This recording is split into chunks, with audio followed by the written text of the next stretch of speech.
following entry is written by Alfred White. His whereabouts are disclosed at the moment, but he was willing to send in an email in 2005. Per agreement, I was able to share it with the public. Alfred White. I worked as a lights board operator alongside the production staff for the BBC television series Jigsaw from 1979 to 1984. I was also present throughout as much of the show's airing. Clive Dogg, who's now retired, was the director and writer. The show was hosted by Adrian Headley, a mime artist who performed several roles in the show, including sinister characters like Mr. Nosy Bonk, who is seen in a prominent nose, toothy grin, and offset circular eyes. Nosy Bonk was always struck me as somewhat frightening of a character, but I never really openly opposed to the idea since I wasn't entirely in charge of the production. The show had an overall cheery mood and guided viewers in the puzzle-solving skills. So, the cast was mostly friendly and inviting. There was never a moment I dreaded my job. On May 31st, 1984, a week after the final episode had been aired, I was invited back to the studio by Clark Andrew, the set director. After some time, he coaxed me into the viewing room, despite the fact that the full production of the show had ceased and most of the cast and crew were now packing up. He told me he needed to air one final episode of the series before it was too late. I nodded somewhat confused, but I did not question about his motives. As usual, the screen started with the opening sequence began. The episode, but about the end of the song, was now nothing more but complete darkness. "What's this?" I asked. "What's going on?" Clark looked at me with a considering stare and turned his attention back to the screen. "Do not question," he responded. Suddenly there appeared to be Nosy Bonk, playing a miniature golf, footage from the previous episode.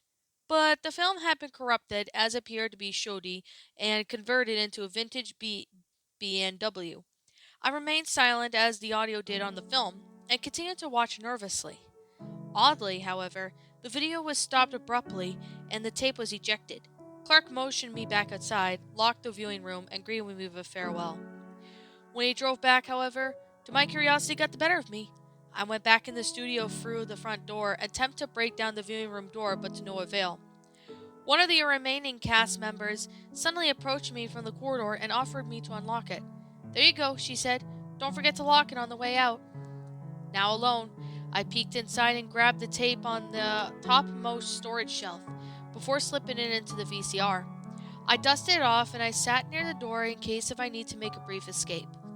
The film started once again, as Clark had previously shown to me, but it was continued after fervor at the supposing ending point. At this point, a faint humming began, but the film still remained quiet.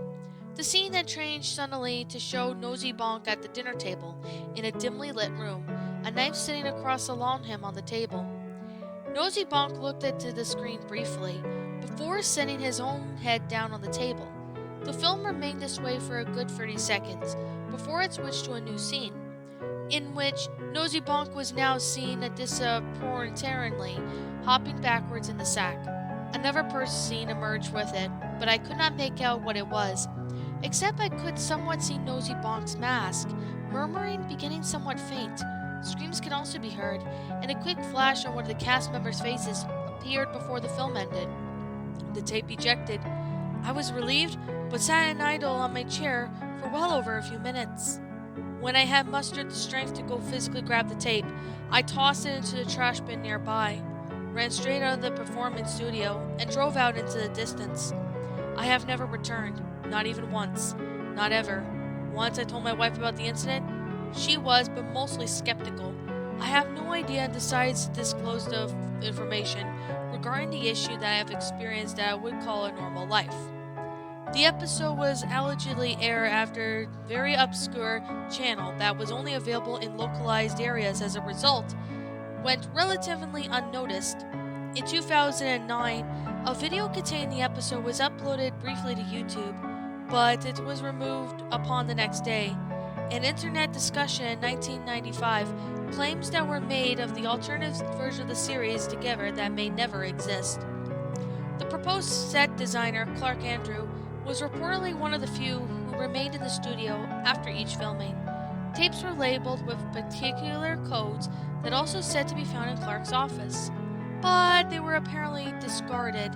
He disappeared without a trace in 1985, the following year. Subsequently, another corrupted episode has reported to have been uploaded onto the media under an .mp4 file.